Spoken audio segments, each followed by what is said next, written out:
कामानिमित्त माझे मिस्टर बाहेर गेले होते आणि ते आता परत आलेले आहेत आणि तिथं त्यांनी शेंगदाण्याची पोळी खाल्ली होती, ती त्यांना फार आवडली होती आणि जसं घरी आल्या तेव्हापासून त्याने एकच चालू केलं की मला कधी करून देणार शेंगदाण्याची पोळी. तर चला म्हटलं आज बनवूया. तर आज मी ती शेंगदाण्याची पोळी बनवणार आहे, तर तुम्हाला पण शेअर करूया म्हटलं रेसिपी. तर चला बनवूयात.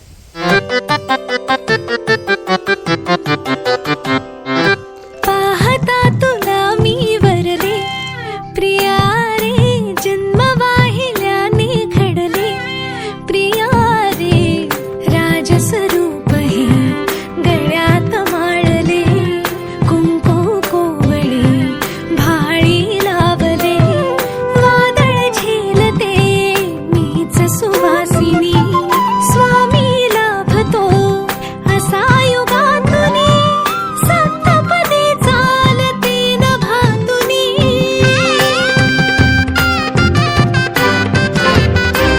मी साजते तुझ्याच लोचनात रे, पण जन्मले आधी तुझ्या मनात रे, मग भेटले पुन्हा नवी मनाच रे, मी तर स्वामिनी